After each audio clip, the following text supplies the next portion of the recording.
It's indeed a very, very good morning to you. Thank you so much for joining us this edition of the Tackle. It is the 20th of September 2022, tarehe 20 mwezi wa 9 mwaka 2022. I hope you're doing well. You hope you can well. It's another Tuesday, the State of the Nation edition of the 20th of September 2022. It's a pleasure to have you again this morning. Kama kawaida, when you join in, please like. When you like, we get to know that you're watching us, and after please share. When you share, you give someone else an opportunity to watch the broadcast. I want to remind you again that this is the Tackle, the State of the Nation edition of the 20th of September 2022, and it begins right now. Kama kawaida, tunakuomba ukifika, please like.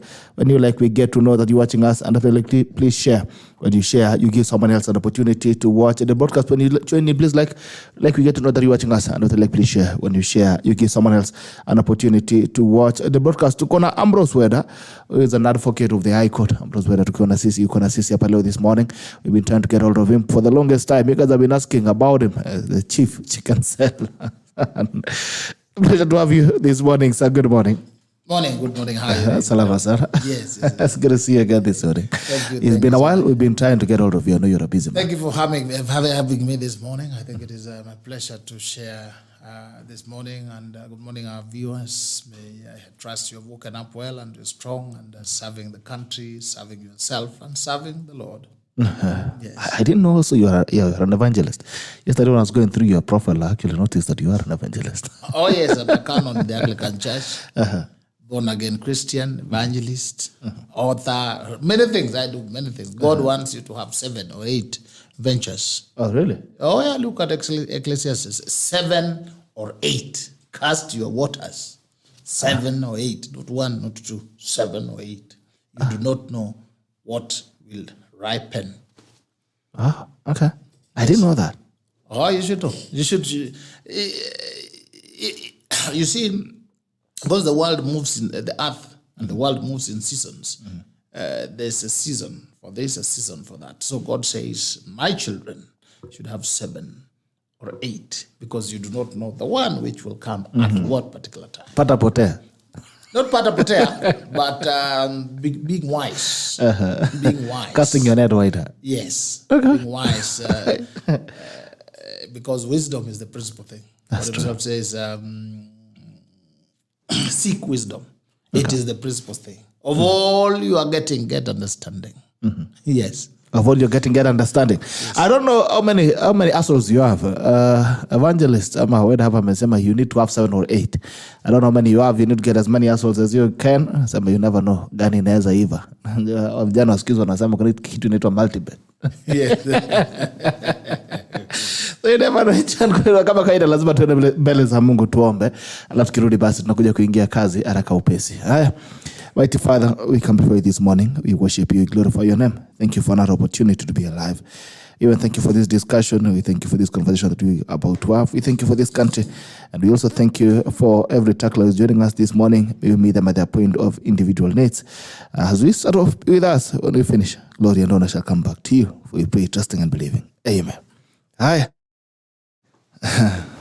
Whether amesema lazima kuwa na 7 assholes. Okay, I don't know how many assholes you have right when you're joining us this morning. I don't know how many assholes you have. And also when you join us, please let us know where you're watching us from as well. Tuambie unatazama kutoka wapi. We're waiting for ARNOLD MALIBA. He's saying he's 2 minutes away. I think he should be here in a few. Meanwhile, let's look at the traffic situation on the roads.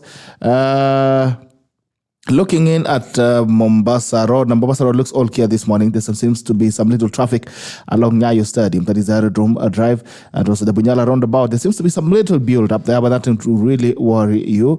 Looking in at Ngong Road. Ngong Road is not looking bad this morning. There seems to be some little traffic between the Kenyatta roundabout and NHIF exchange. Also some traffic as well. A little traffic between Coptic Hospital towards the roundabout, but I think nothing to really worry about. It's only a slow movement of vehicles, nothing to really scare you. Heading towards Yaya Center from Oledume Road. Okay, I think there's some little traffic on Oledume Road. I don't know what's happening on Oledume. Heading towards Kithanga Road, there seems to be some little build up right there. Looking in at Outer Ring Road towards Yaya Center, all clean, nothing to worry about. Ring Road Kilimani, heading towards Yaya, nothing to worry about as well. Kileleshwa looks a bit crazy this morning between the Loitoktok roundabout and Dennis Street roundabout. I think the Mulima Kidogo inakuanga na shida. There seems to be some traffic as well building up right about there. Looking at Wayaki Way looks all clean except Westland stage hapo kidogo. I think it's because of matatus, but nothing to really worry you about this morning. Looking in as well at James Gishuru. James Gishuru looks all clean this morning. Nothing to really scare you. James Gishuru is looking all clean this morning. Naivasha Road looks clean as well. Nothing to worry about on Naivasha Road. Okay. Looking in at Kithanga Road, heading towards Valley Arcade. Okay. Kithanga Road heading towards Valley Arcade. There seems to be some little traffic building up from the Rusinga School, Nairobi towards Kitanga Junction, towards the Kingara Road Junction. Kingara Road this morning, as usual, is looking very crazy. Sijui nini inafanyikanga pale Kingara Road.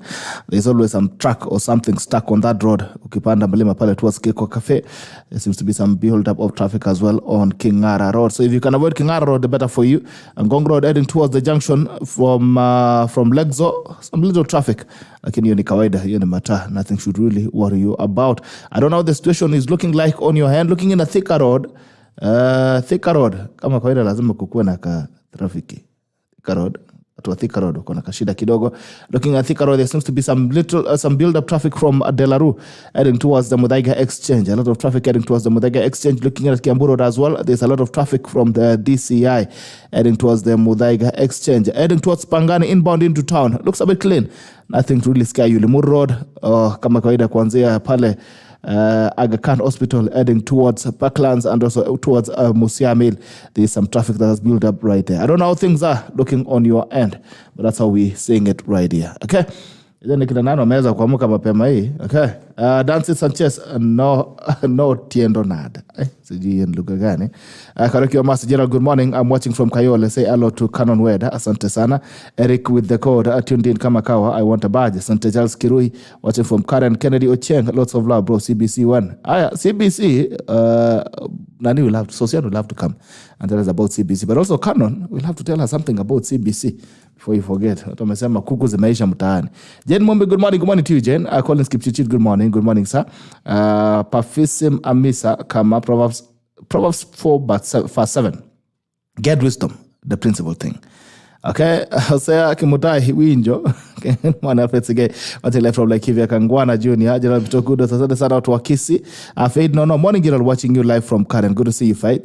Amos Mayo, morning team. Good morning to you, Vivian Jerob. Amen and good morning. Good morning, Cha Lady, Miss Rono, Chela, watching from Nairobi, Madaraka. Ben Kiri, good morning, sir. Good morning. Nyaga Senior, boy child, watching from Nanyuki, Mushuareli, Santa to Mushuareli. There's a story about Mushuareli. We'll need to tell it someday. About how Wazungus ended up not building the railway beyond Nanyuki. Okay. So Senior Brian Melish, watching from Eldoret, Alex Mera. Jana kulinyesha Kitengela, just tuned in. Asante DK boy, good morning. JB Hudi, mtu anapata wapi Eldoret? Kama unataka Hudi, piga WhatsApp. Tuma WhatsApp message 779-800-010 or 779-800-010 and we shall deliver. Okay. Kadhoni Mwaura, good morning from Nairobi Hospital. Asante sana to Nairobi Hospital, good to see you. Stephen Flems, falling from Thika, show iko fresh kabisa. We to keep up the good work. Asante sana. Cheriat Korean morning, Bishop, I enjoy the program, falling from Nyerere Road. Asante Emmanuel Salam, good morning. Honorable Moses Kebenenyi Kadet, Cheptap Kuri Rats, and Honorable Masi Kilel. Good to see you guys. Good morning. Ben KE, good morning. Team Takol watching you from Westlands. Captain Sang. Good morning from Kericho County. Alexander Matoke. Good morning from Masishi Ward. Kama kawaida, asante. Nila Dash Otieno. Follow me guys if you want comedy. Okay. Kibyagon. Emmanuel Ambrose Weda, my guy. Honorable MCA. Mosilo Manjera Del Monte. Good morning. Augustine watching from Doha, Qatar. Say hi to Canon and Arnold Maliba. Tuko pamoja. Miliko all day from diaspora. Good morning, Gerald. Good morning to you, Australians. Good to see you. What Australian, what Perth, Australia. Good to see you this morning. Alias Mahita Wanjoi. Jambo from Diani. Vitali Zadea. Good morning to you. Good morning to you, my brother. All the way what Wakilimani. Wakiongozi Abednego. Good morning, brother from Nandi County. About economy, my brother. I had it thinking. Okay. The deputy president said it's dilapidated. That is according to Rigathi Gachagua. Okay. We'll get back to your comments. I'm seeing there's a lot of them. Let me check what's going on YouTube as well. Naendelea pale YouTube. Watu wa YouTube wasiseme tumewasahau mapema hii. Okay. Let's see who is up on YouTube. All right. Davis Kalmen watching asante sana. Kerich Luke Mombasa. Asante Mwandisi following from Maruku. Clifford Otieno, good morning. Viongozi watching from CBD. Glad to see umeleta wakili Ambrose Weda. Okay. Without much ado, acha tuangalie. If you can see is definitely then your next client can see it. If you can see us this morning, if you can see me, if you can see AMBROSE WEDA, if you can see the screen ahead of you, then it means that your next client can also see your product. So you can advertise with us. Send us a message. You'll call us on 0731027727 or 0731027727 and you get to place your advertisement. If you can see it, then definitely your next client can see it. Those of us who are asking about the hoodies as well, we're giving you an opportunity to wear the biggest brand in town. At only 2,500 Kenya shillings, you can get your hoodie in whatever color you want and size. And you can ensure that you move around with the Tackle brand, the biggest brand in town. And as you move around with the brand as well, you help us become better. Hiyo shilingi mbili ambao unatupea basi nakisha kwamba this broadcast becomes better and is able to reach more people and be sustained for the longest time possible. So get to order your hoodie or 779-800-010 or 779-800-010 to my WhatsApp message, size, number of pieces and color. Alafu naweza kufanya delivery yako right on time. And also you're giving you a chance to make sure that your dream comes through. Kama kuna idea that you be thinking about, a content idea that you be thinking about, kama ni canon, kama Reverend Weda, and you've been thinking about recording your preachings and sending it out there, you can contact us. You get access to the best quality equipment right here in the studio, and we're giving you 1 month trial period to record your content. Alafu basi tunajua after mwezi mzima ukiisha, kama mambo yako itaweza kuendelea ama utakwamia hapo. So we're giving every dream a chance. Every dream deserves a chance, however small it is. So if you have a content dream, an idea that you want to create content, then you can come to us and we make it happen for you. Haya. Magazeti, wale magazeti nakaja this morning looking in at the Daily Nation, end of an era in mambo ya United Kingdom 1926 to 2022. That is Queen Elizabeth II was buried yesterday. We saw a number of leaders. We saw also African leaders. Oh, was it all the presidents? Okay, all the presidents except Biden. They were in a bus and you guys were creating an uproar. I mean, when you hear you guys manapandanga basi hapa pia. So but hiyo basi pia ilikuwa fiti. Hiyo basi ilikuwa mbaya sana Ambro. Kama ulionaje basi wewe? I think it is because people are ignorant. Even Kenyans should remember when the 2010 constitution was being promulgated, all cabinet secretaries went there by bus, Nyayo bus. Okay. So depending on transport, you can't have your motorcade everywhere. And normally it is the international plan, except for Biden being the president of America. That is the main thing. Otherwise, you'll find that even the Prime Minister of Britain, they use the train, and it's normal. As it is because of smallness that we think bigness comes in cars and things and whatever. But bigness does not come from things. Bigness comes from your impact, your contribution. So when even Biden comes as a matter of security, the issues of security. It is not about these other people are smaller. No.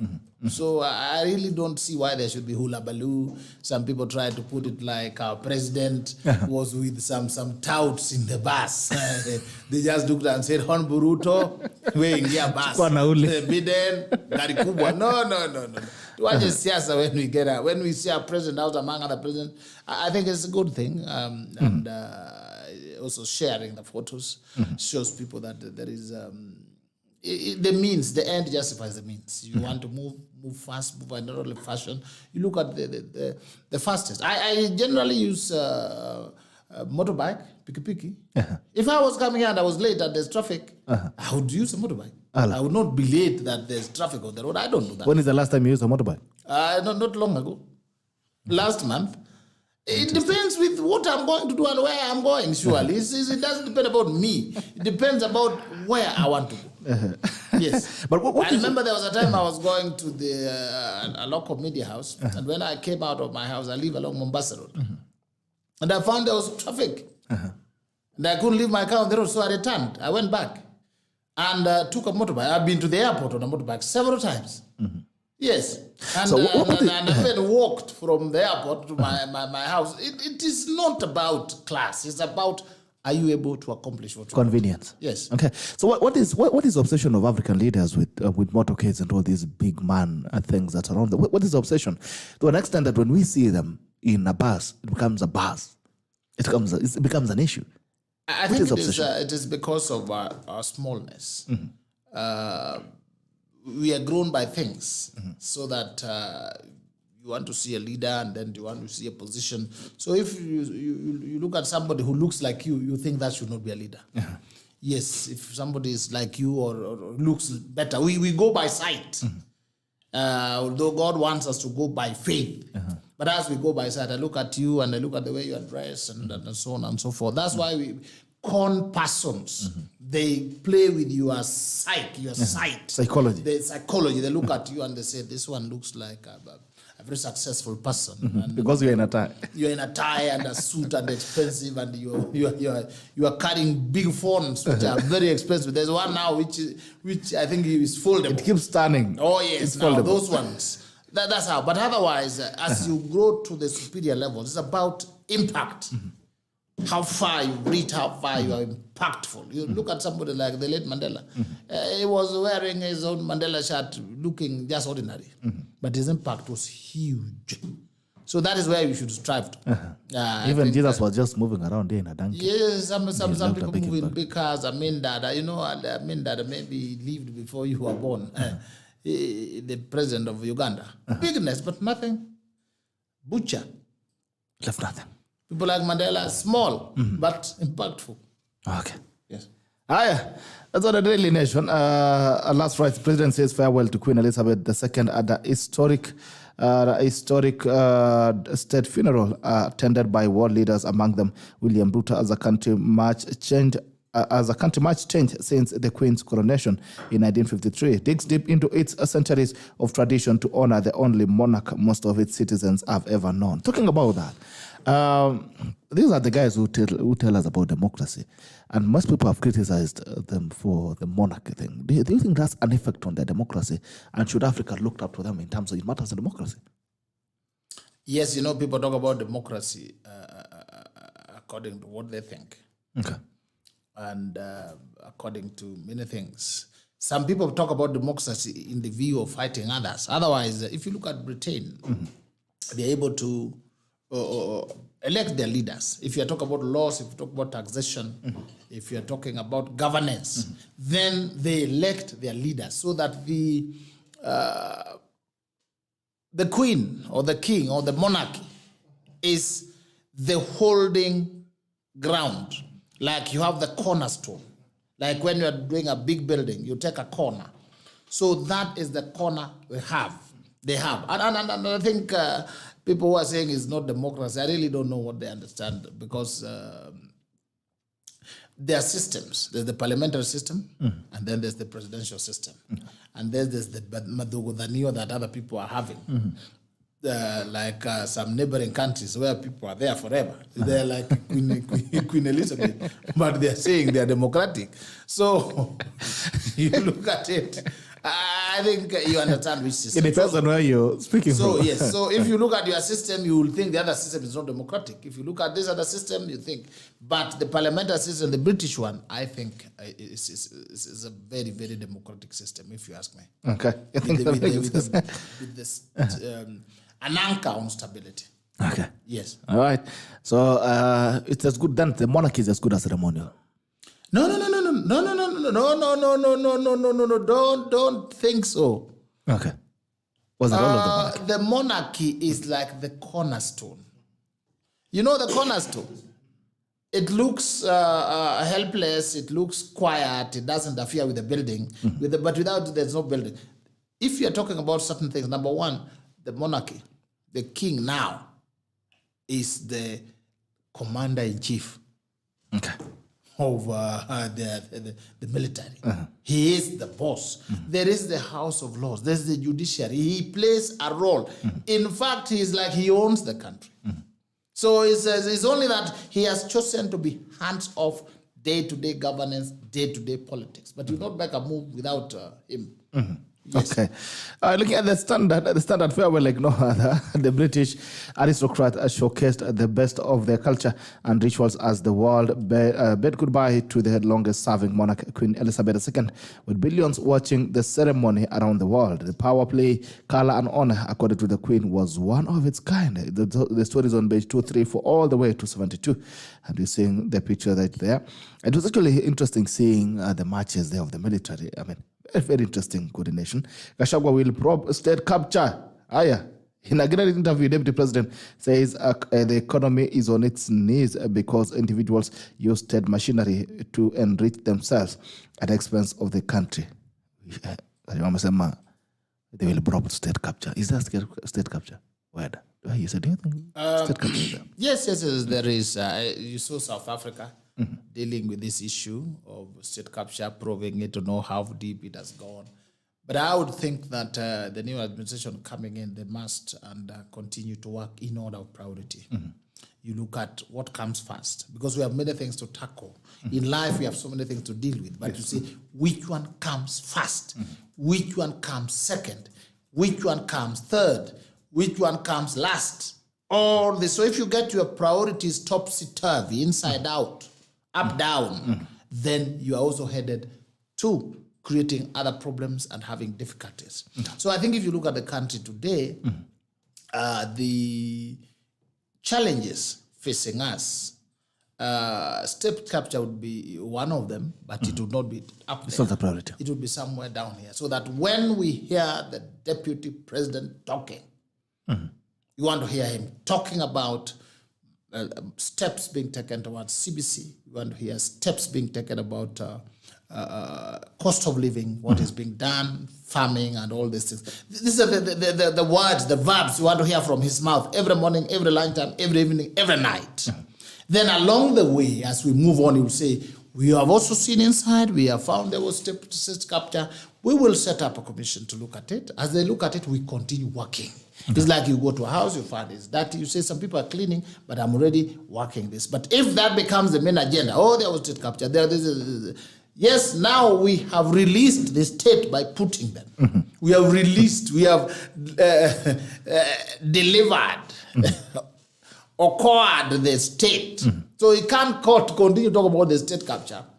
The rest now he should ensure that we are fully free. But I would pray that our deputy president, he should change his vocabulary so that every day I hear my deputy president talking, I want to hear the common daily issues that affect us, not the problems they have found. They are many enough. They are many enough. Those are small problems that they will overcome, and they will deal with them, and they will change. So let them not complain too much. It will give the devil room to take those words and then to magnify them and then force them. Let us. We want to get assurance. We don't want to get a situation where we look at our president and we feel he's overwhelmed. We found no money. Yes, they found no money. But let them say, the Bible says, let the weak say I'm strong. So we want to hear them saying, we are overcoming this. We are dealing with the CBC. It will be well. We are dealing with the cost of unga. It will be well. We are doing 1, 2, 3. Not that, we found no money. These people stole everything. What are we supposed to do? Are we supposed to weep? We are praying for them daily. I pray for the president. The president, I've been praying for him when he was deputy. I pray for the deputy president. We pray for our country because God wants us to pray for our leaders so that the enemies. But so the leader also should take it, not complaining every day. These people, they just left 73 million. These people they're out. And we want them to be quiet first so that the new administration works. That's why even when somebody else says he's going to lead, so you what much, we tell him, no, we rebuke that spirit in Jesus' name. Let the new team take root so that they succeed. We want them to succeed. If a government fails, we will fail, my brother. Bitok. If Arnold Bruto fails, you will feel the heat. You will feel it. You will notice that. Whether you like it or not. Whether you like it or not, whether you are tribesman or woman. So the best is to say, let him succeed. And the best way to ensure that the country is strong and they are strong is to give them no excuse. Okay. Yes. No excuse. No excuse. By supporting them, by praying for them, by telling them this is the direction. We do remember at the Bomas of Kenya when IEBC declared the President-elect William Ruto as the President-elect. He spoke and he said that we are going to move on as a country. We are not going to be vindictive. We are not revisiting anything because there was a fear that, looking at the bruising battle that he had gone through, there was the temptation of coming back to revisit a number of things. Does this then sound like the presidency is getting vindictive? Does it? No, I really don't think. I really don't think this president would be vindictive. Okay. Let me tell you, people who get vindictive. People who get vindictive are people who are quiet. They are like the devil himself. They are always quiet and clever. People who talk, people who get fired up and they talk. You'll find once they talk about it, it goes. Secondly, you'll find you see a lot of gratitude in the president's face and speech. I think he's so overwhelmed by the honor that I don't think he will have a reason to be vindictive. He will want to do, but that does not mean that certain things will not have to be made right. Okay. Let's not confuse making things right and being vindictive. There are things he cannot just sweep under the carpet. Because if he does so, they will turn into malignant and cancer and will swallow us in future. Maybe when the next president comes. For instance, when you have people, when we have a critical constitutional moment, they are willing to tilt the country into a constitutional crisis. We can't sleep over that and wait and then say, hallelujah, praise the Lord. There are things which have to be handled. If it does not handle them, it will be a failure on his part and it will be dangerous for this country. Okay. I said, looking at the People Daily, Queen takes final rest. Grand farewell. World leaders, including President William Ruto, gathered in London, give an emotional send-off to Queen Elizabeth in a colorful ceremony watched by millions across the globe, ushering a new monarch. That's page 4, 5, and 6. MPs close ranks to demand more pay. Hey. Okay. Hey. Hata ile viatu tulienda kupiga kura naye jakauka.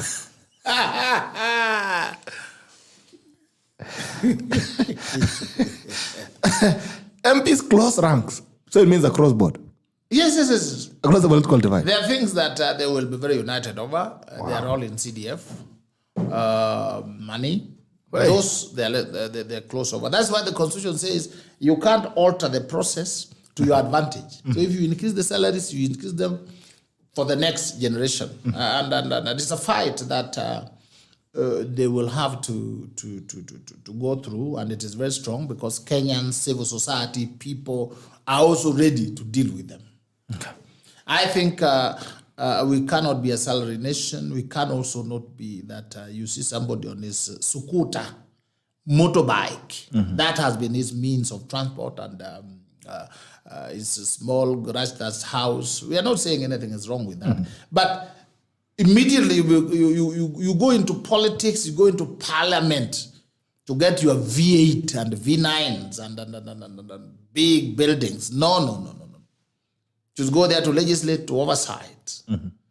Those are the things. So when they talk about money, some people have gone there and they have realized that if you don't have your own resources, you'll go broke. Because now they eat in high society. But you know what makes life difficult? Is high society living. Okay. You'll drink tea, instead of drinking tea 20 bob. Gabanda. Yes, you'll drink tea of 500 shillings. If you are wearing shirts from Garissa Lodge, Isili, and now you get them from Turkey. All this, so you are like plucked off into riches, that you don't have constant supply. That's why most members of the National Assembly and Senate are broke. Are they? Oh, yes. You know, when your creator wants you to grow into things, you can't just be suddenly. If today you are given 1 billion shillings, but I can guarantee you will not come here tomorrow. You will not come to do this program. Give me 1 billion. Taco TV. Fanyeni hiyo kitu ndarudi. You die. You want to change the car, you change what you eat. That's what is happening with the MPs. Somebody who has been on a string budget, motorbike. Now, they're up there. Look at the youngest lady from Bomet. You've seen her. When she was coming in, you saw her hairstyle? Yes. Now she's spending 10,000. The hairstyle alone, you have to pay for it. And fingers. Yes. Now the shoes are not the ordinary. So you have to pay for it. But the income is limited. And the SRC has limited it. That's why by the time they are leaving, they are broke. Because the way to grow money is to spend less, accumulate capital, and invest it, because the divine principle, the Jehovah's principle, is multiplication, not accumulation. What you get, you multiply. Then you try to accumulate. And then somebody will break his or her leg, and then you spend the whole thing. So you find that cycle of brokenness continues to come. But the test is, if Bitok was to get even 5 million today, tomorrow you will not be on this show. I can tell you. Test me. I'm telling you. Test me, Ambrose. Please test me. You'll be like, I've been struggling in this TV. Let me go and try other things. You will go and say, this other media house, this one, I also want to buy that one. Ama niambie mwili pole kwanza. Oh, yes. So, that's what you can see now, these MPs, some of them are entering the big buildings, the big hotels for the first time. And then once you develop that appetite, you are eating caviar for the first time, and you develop the appetite, you are tasting some exotic wines. What is caviar? Caviar is tongue-rich. Clearly, If you ask your cousins from the lake region, they'll tell us a delicacy, the eggs from a fish. No, this is a delicacy of the high and mighty. So when the taste has developed, the guy you are taking together, how do we call it? Cognac. Now they are taking Chivas Regol. and the problem just increased. By the time they are leaving office, Ngumu.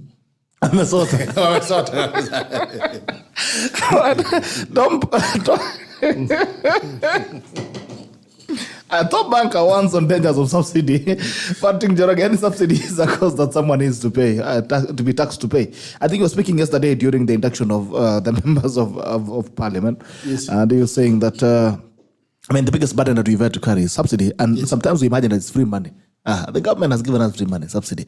But it's saying someone has to be taxed. At the end of the day, you have to be taxed to pay up this money. And I think he was agreeing with the deputy president on the removal of subsidy. But then again, he gave a rider and said that even as we speak about removing these subsidies, there's also a ripple effect on the cost of living and inflation. Yes. That if you remove these subsidies, that means the cost of products will go up. And ultimately, we have an expensive economy. All the economic stories. I don't know. What do you think about this subsidy issue? The talk subsidies depend on what is being subsidized. But the world over, you can't just leave everything to market forces. Let me also talk as an economist. From the lake you read law, you read economics, all these things. Like the agricultural sector, the world over, Ukraine, America, there's a point you have to subsidize your farmers. You have to come to their rescue. Somebody has invested his millions of shillings waiting for the rains. The rains do not come. There is a loss. You have to bring them up. Otherwise, they will change work. And when they change work, you lose their participation in the economy. If somebody was a commercial farmer of maize in Eldoret, and he did once and lost everything, if he changes to hawking clothes from China, the economy loses. So it depends with what it's level. Being subsidized. Yes. For instance, when you come to basic things like unga, when there's no sufficient supply in this country, subsidy can be affected by either looking for cheaper unga all over the world and then bringing it here, or subsidizing what has been brought. Because there are people, if you don't hold them, they'll just die. And before they die, they can remove you from power. They will not allow you to say those good English in big hotels. I'm telling you, if people sleep hungry before they die, before they die, they die with you. So there are things that you say, this one's for now will hold as we are waiting for the rains, as we're waiting for the new harvest, and so it is not just good to condemn subsidies. All the subsidies. But when you are talking about certain subsidies like fuel, remember this subsidy is not something miraculous. What it is that if something costs 100 shillings and 100 shillings is higher for majority of people, then your own government using your own money pays for you a portion.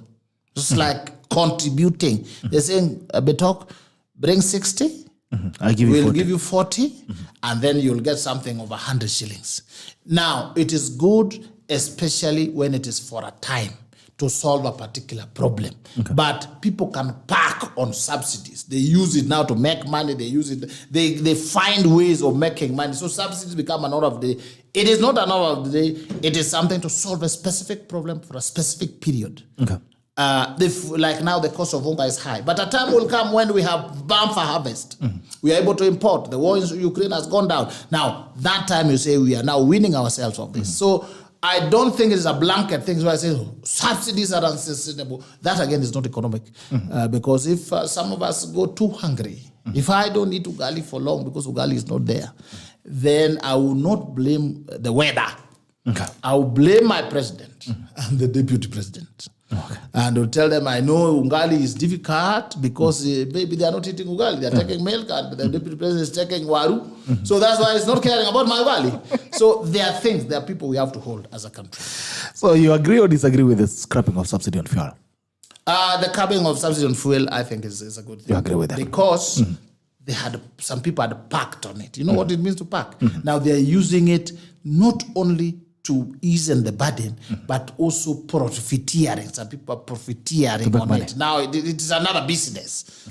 You get it? So let us settle, let the cost settle in the economy, then we get the interventions where specific pointed subsidies can be put that directly affect people. This one affects even a bit talk here. You see the subsidy on fuel? Yes. It is, you enjoy it, yet you are a multimillionaire. No, I'm not enjoying it. It's very painful. I'm not enjoying it. It's very Everybody, you find when the billionaires say, oh, the cost of fuel is very expensive. And they have the money. Until you go to Kepinski and you find that a tot of whiskey is 40,000 and somebody gulps 10 of them and they say, I can't buy fuel. I can't buy fuel. They're cheating. So we have to know who is being supported. All right, the star independent. Okay, looking at the star, just right top there's Raila Odinga. Moving on, as Raila Odinga settles down for opposition role. Okay, he said he's going to get a march to 1 million march to the Supreme Court. What austerity? President spending skyrocketed as he hosted political meeting. Okay. That is on the state house spend shillings 4 million daily by every close of business. That's very little. Much of the money involved campaigning for Azimio presidential candidate Raila Odinga. But okay, get this very clearly. 4 million for a state, the quality, the class, and whatever. It's not so high. It's only that now when we do politics, it looks very high. Generally we need a president who occasionally invites people to go and partake of the various exotic the goodness of dishes. Yes, even walking and stepping on that carpet is therapeutic. Even taking photos just outside on the carpet, therapeutic. It is normal. It is good for us to spend money, the sitting president and his friends to come. It's only that when it is limited to specific people alone, that it becomes a problem. But occasionally when they say, people of Tackle TV and the other TVs, come. And you go there and take photos and threaten your enemies. Say, you see, I know people. So 4 million is not much. Some of these guys, you see their houses. Dinner table is almost 500,000. Some of these guys, because the whiskeys and the wines they gobble down, the costs are mind-boggling. So I think we are not saying there should be waste, but we are saying that the presidency should be relatively open, so that up and down people can come. You see, like the US. Any small commotion, the fellow has reached the White House. Any small thing, you see them in the White House. This is as your old leaders have been hiding. They are hiding and drowning themselves in hard stuff instead of meeting people and calling you and calling others and allowing Mambogas also to go there and see. And so seeing the president's office, seeing him work, so that the thing is not eating. There's work to be done, showing people the files. Look at the files. I have to work on this one, this one, this one, this one, this one. So they should allow us to go there. Yes, And out of once in a while. Yes, mystery.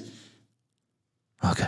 Yes, so that even when you come here and you are broadcasting, you are broadcasting from what you have saw, what you have seen, what you have partaken. In State House. Yes. Okay. So you also need a share of 4 million as well. Look at the Business Daily. Got stops tenfold rise in NSSF deductions to 2,000 Kenyan shillings. That is, I think, with a proposal by the president that we need to raise the NSSF contributions. And he's saying that we cannot claim to be saving by contributing 200 Kenyan shillings. Looking also at the financial standard, Kenya's oil dream back on. Africa Oil and its partners are confident. I mean, there's some oil back again. I don't know what happened to the other oil that we had sent there. Ilienda Turkana ikatembea. On board, a strategic partner by the end of this month, setting the stage for the commercialization phase of the black gold. So, on two things to combine, Mambo Mbili, I think that was also coming up. We talk about NSSF and NHIF contributions. Yes. I think President William Ruto has said that, first of all, on NSSF, he said we cannot talk about saving by contributing 200 Kenyan shillings. On NHIF, he said that there must be a way of fairness. If you're earning more, then you should contribute more. If you earn less, you should contribute less. What are your thoughts on those principal deductions? Number one, I think it is true that when the 200 shillings was set, okay? It was not 200 shillings today. Okay. The 200 that was set would be almost 4,000 today. So these figures, although we set them in our statutes, we should instead set a formula. Progressive formula. Because 200 shillings 10 years ago would buy you bread and something. 200 shillings today will buy you lollipop for children. Yeah. So even if you saved it for 20 years, you'll just use it to put fuel in the vehicle transporting your things back to the village. So I think the president is right on this. It is painful. People don't want to save. People don't want to invest and save. But that is the way to go. And I think 2,000 progressive, depending on income levels. In my view, we should think about it seriously. It's not something to think about in terms of quote. Okay. Let's not increase, because it is your money. It is your money. People should just say, okay, we contribute 2,000, my employer contributes 2,000. That's double contribution. You praise God. You say hallelujah. In fact, if you're allowed to say, let me do 4,000, so that my employer puts 4,000. It becomes 8,000. So this thing of people complaining, I really don't understand. The other one you said was NHIF. NHIF, people contributing according to their income. When I was young, that sounded very good. But as I grew older, this thing of punishing success, punishing the hardworking, punishing you so that if you have more, we say more. That we tax you more. That needs to be relooked. Okay. Because Betok, you will be here doing the Taco TV, selling oranges, doing your cows in the village, many things, the 7 and 8. Then somebody comes and says, what to come and lipa excess. Now, somebody else who has chosen just to partake of the Ruaraka waters and to lazy around says, oh, you rich people, you need to do this. It is good to stand by one another and stand by the hustlers and so on and so forth. But we must also not punish hard work. God does not want to punish hard work. In fact, the biblical context is that even the little you have will be taken away from you to be added to those who have more. This economy is driven by those who produce, not those who consume. So that element must be taken into account when we are doing taxation. So NHIF, take our taxes and use it to cushion the law, a given net, but don't punish those who overwork themselves. Then you say, hey, you are earning 1 million shillings. We have to get more from you. Yet, some people, you are becoming important because of work. Divorce, you are being divorced just because the talk is all over. Too busy. They have time and energy, so their families are there, and you are losing, and then you are told we will also tax you. That is not the principle of growth. Okay. So you disagree. You agree on NSSF, but disagree on Chive. Okay. All right. Now, the biggest conversation as well, the biggest fight that we're having right now is the fight of who is the majority, who is more here, and who is not more between the Azimio Coalition Party and the Kenya Kwanza Coalition. There seems to be a tussle and a scuffle in the parliament, also in both houses, on who is the majority. Okay. Kenya Kwanza have argued that Azimio Coalition is a party without any candidates. It's only Raila Odinga who ran on that ticket. They don't have MPs and all that. And the other guys have argued as well. We are a coalition of other parties. And so we should be added up 1, 2, 3, 4, 5, 6, 7, 8, 9. Then we somehow become the majority. What's your take? Who is the majority? We talk, take my comments also with a bit of bias against Azimio. Why? I'm just biased, you know. Okay. So I'm human. The Bible says you're either hot or cold. You don't be lukewarm. So should I consider your comment not to be objective? No. Before to claim that it's 100% objective. Give me a lie. Please. That's why I'm giving you a caution. But I will not lie. Disclaimer. I would not exaggerate. Okay. But I would give clues that you look at. Will sound violent. Okay. On an ordinary street interpretation, you will find that there are two sides. In law, Azimio would be having the majority. In love, Kenya Kwanza would be having the majority. Okay. You understand that? In law, it's Azimio. In love, Kenya Kwanza. And it is the in love that counts. Okay. You understand that? That's when you talk about democracy and voting. Yeah. Azimio, on the other hand, has he said it is said it's a coalition party, but a coalition. But there's a party being called a coalition, and there's a coalition. So it depends. Azimio itself is a party that is being called a coalition of parties. You look at it deep interpretation, you may not see the coalition. Okay. If you go by the fact that they have anybody who associated with them and the law that was crafted, then they have the majority. If you go by the actual love on the ground and the dynamics, then Kenya Kwanza has the majority. And that's why the Azimio could not get any of the speaker's positions. So this one, they are claiming through a convoluted legislation that was crafted as they amended the Political Parties Act. It was not deeply thought. It was not looked deep. It was not very sincere. It was selfish. And now the chicken have come home to roost.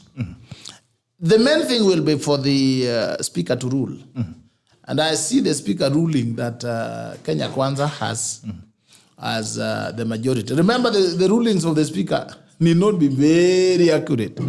They are not like the courts of law. They make political decisions. So my take is, in law, as it is, if you read the Political Parties Act, Azimio has the majority. Okay. In love, Kenya Kwanza has the majority. And it is the in love part that counts in politics. That is why the Speaker of the Senate and the Speaker of the National Assembly were produced by Kenya Kwanza. So Azimio is like marriage. You understand the talk. You can carry the marriage certificate, wave around. This is my wife. But the last time you had conjugal rights was many years ago. That is where Azimio is. They have a marriage certificate. But Bibi, Ilienda long, they have not had conjugal rights. So they better think outside or inside or upside the box. So who is the majority? So who is likely to carry the day then as the majority? Definitely the speaker is going to rule that Kenya Kwanza has the majority. The speaker belongs there, and the speaker is not a judge like Supreme Court, which has tried or who are tried to his decisions are political. He will try to make his name, but he'll come to say, oh, you people, this and this and this, this and this. We think Kenya Kwanza has the majority. And there's nothing the other people can do. It is like the court can order you with your marriage certificate. If the court was to order you with your marriage certificate, that you go and be given conjugal rights, you understand? And the lady says, no. Implement your order. Are you going to implement it?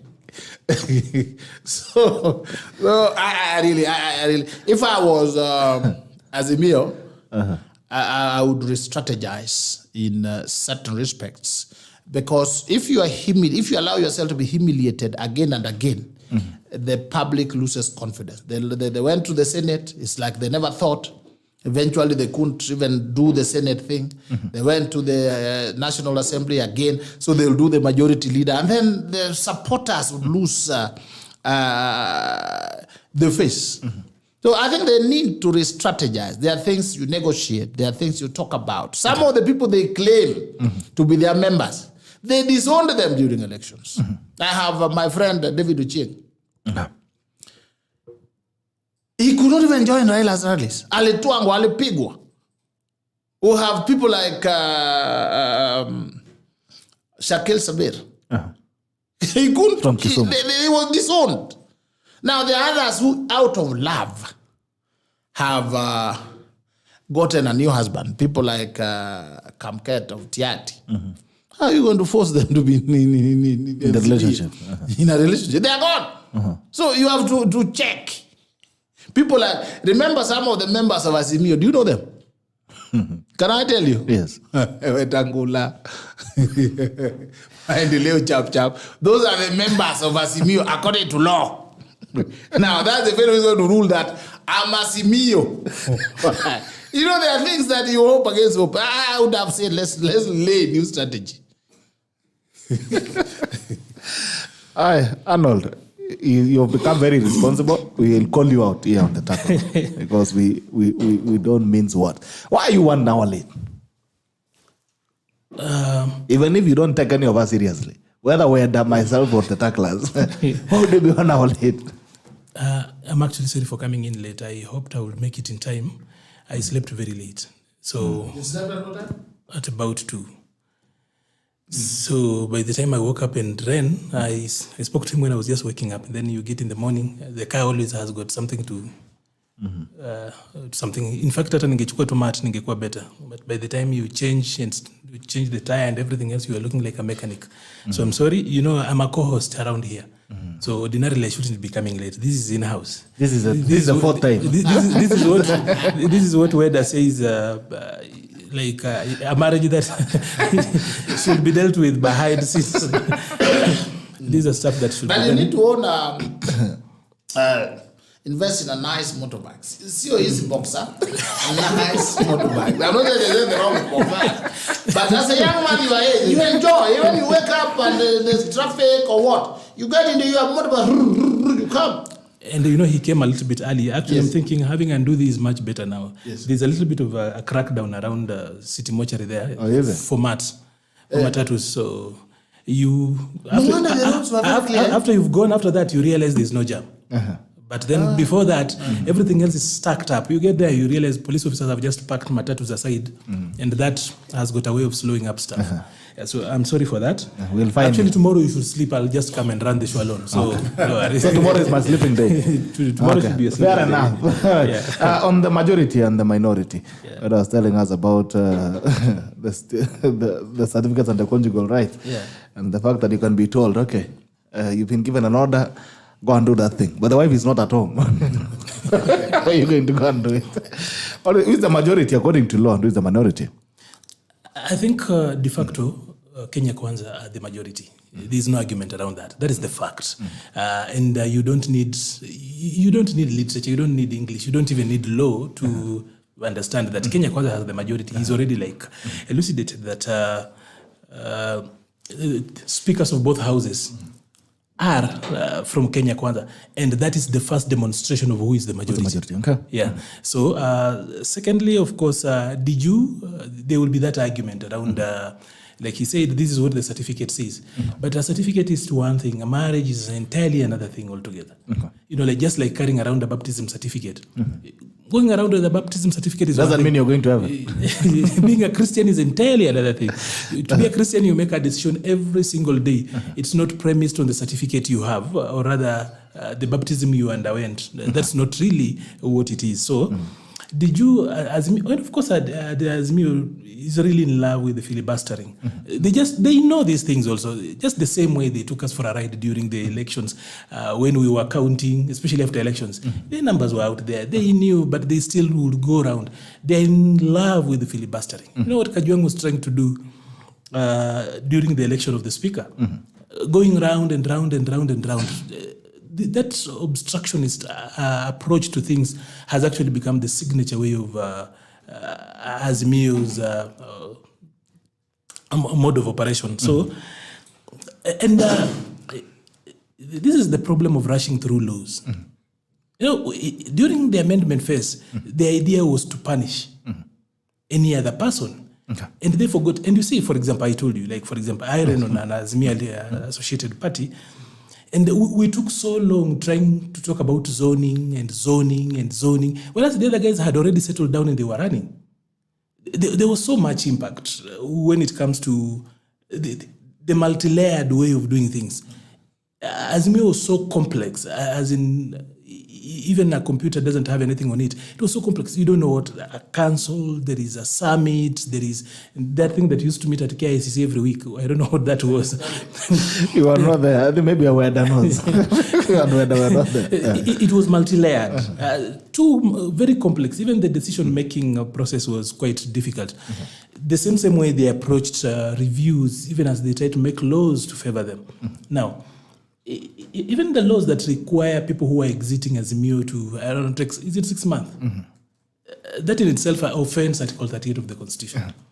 Because Article 38 actually presumes that our political practices should be so easy. No one needs to be actually forced anywhere.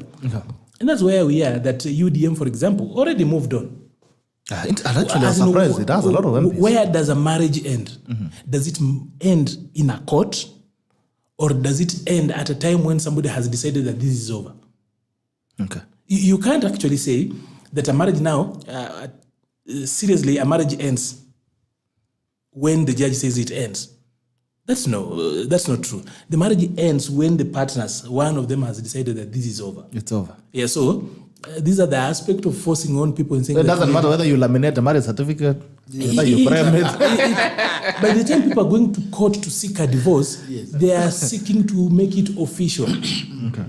But any other thing that in practice should be happening, it means by all means there is no marriage. So I'm looking at Wetangula. Wetangula is going to make a ruling on that. And when he makes a ruling on that, honestly, it goes without saying that every member, in fact, by the way, Wetangula will make a ruling based on facts presented before him. First of all, how many parties say they are on this other side? Going around these political parties thing and assuming they're going to be majority and minority, it's just one of, but then it's their way of healing. We need to allow them to actually heal that way. I know all of us heal differently. Some of us heal by shouting, others heal by simply keeping quiet. What is this business about healing? Because there was no one who is hurt, but then on that side, people insist that there was injury. I don't think this is the first time we have won or lost elections. This thing of people emotionalizing. Anytime you go for elections. But have you ever lost an election? Oh, yes. It's very painful. In fact, the most painful one, the top, was 2007. That is the time I told Honorable Raila, if you go left, I go right. I was young, enthusiastic, strong, and able. You see and then I won, and Baba just refused. He did that thing for you. Yes. And then that was not what was the difficult part. But the difficult part is when there was skirmishes, he called me and started quarreling with me. And told me if I've touched my diamond balls and I find I filled my heart, I should go and start my own party. Now, that was not even the worst part. The worst part is earlier on I had asked him almost 3 times. I say, I'm going for this thing and I can get it. I think may have underrated my abilities. So thereafter I started saying that I was given money by the Kikuyus to go and bring down party leaders and so on. And so I was running against Hon Bunyong, who was then the ODM Secretary General. And he was very, very categorical. And I realized that this man wants to nip me in the bud when I'm young. That is why I left, and I think it remains a good decision because those who remained with him, they have all soaked in cold water. It's some of us whose heads are still up just because you say hey. So along the way, when it became tough, I joined President Uhuru and Honorable Ruto. We moved together until now. President Uhuru Raila came back and grabbed the president and put, and then Honorable Ruto became a pariah. Some of us now became suspects. So the president belonged to Honorable Raila. So it is painful, but it is part of the process. So let's listen how we are healing. If you are healing, you don't disrupt everybody else. You just heal on your own, or the best way to heal is to go to church and pray. Jehovah heals everybody, gives people rest. If you don't want that, please go and come at something hot and fall on the roadside. Anyway, I was actually speaking when he brought up the issue of healing, and I think I have on this particular panel insisted that we should not make politics look like it's war. We should not make elections look like it's battle, and that after battle there are winners and losers. We still have, and you've seen people come up, and even a governor who essentially is the executive say that I don't want to be in opposition. How can you, a governor who is the executive, say you are in opposition? So the only losers, like I've said, there are only 1,882 vacancies. Of course, without counting the nomination bit of it, of course. And the people who submitted their interest to run was 16,000. So if we have got any losers, there are only 14,000. The rest of us are Kenyans. There are 14,000 people who lost. 1,882 got seats. So they really, those are the losers. The rest of us, people talking about some 7 million losers and 7 million winners. That's not how our constitution designs our politics. But then now, this zoning business, I think no one has escaped zoning in this particular election. Whether a party zoned you or the voters decided to zone you like they did to Azimio, you remain zoned. And it's important that even the MPs also understand that they are being zoned in the minority because that's where they belong. So when they go around and elect people and say they are going to do this, I think I need to use this word that Azimio and Baba, I think, have taken their supporters for granted for a very long time. Because even where things are obvious, they still want to abuse them emotionally. And you know how supporters employ emotions in giving you support. So you are there, people are giving you support emotionally. As in, again, these guys want to drag you. Tunajaribu kupona, wanaingiza kidole kwa kidonda. Tunajaribu kupona, wanaingiza hapo hivyo. Sasa tutapona lini? As in, we were just quiet, silently seated. Baba tokelezea in Mombasa. And he's like, oh. We got the match. Just like that ex who shows up. You're in the process of healing. He shows up and he's like, hey. 11 p.m., hey. So we were busy healing. Baba shows up in Mombasa. Amechokoza kidonda, tena wameanza tena parliament. Wanataka tupone lini? You know? No, you are used.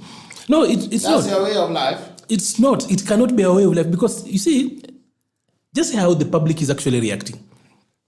There is fatigue. You know, even after Alexander had taken his soldiers to war, to the what he would call the ends of the earth, there is a point when he started going back home, there was fatigue. Even for victory, there is fatigue. Do you think that there's no fatigue in losing? No, when it is a game, I think to some people it's a game. And those are very few people, by the way. You know what where we say. Actually, in the Azimio side, speaking on the fence, it's a game. They love this springing up and pontificating and springing up like a Bakura's rag. This one, Kome, this one, Chabukati, springing up things. When in reality, They actually know the correct position. But they'll spring it up and then they spin it over, and at a given time, now they believe it. Well, on believing, the sharpest tool in Azimio's, I realized this belatedly, that the sharpest tool in Azimio's toolbox was propaganda. Okay. You realize too late. Propaganda has been there over the years. That is the sharpest tool. Of course, I know, in the practice of politics, propaganda is a tool that is employed. But for them, that is the sharpest tool. They don't know how to approach politics any other way. So when you had them putting out there that Kindiki had refused to sign the Form 34C, in essence, it was Kanchori who had refused to actually do that. When they came out and said that we had counted and we had won, in essence, they had counted and they had lost. So primarily, when Azimio says anything, the default response to any other particular person out there should be doubt until they prove otherwise. So every time, and that has been the way, that's why I actually talk about abusing the supporters. Because do you know that supporters out here genuinely have believed, like in 2013 when we said democracy on trial, in 2017 when we came out, in 2007 I was still rather too young. So in 2013... You mean you have traveled in that journey, all this? From 2013, democracy on trial. You need to be taken for the needs dummy. The way he has learned politics is so dummy. He needs rehabilitation. He needs therapy. He needs therapy, counselors, prayers, prophets, and apostles. Because he has just lived a lie all along. So in 2017, for a young man. No peace without justice.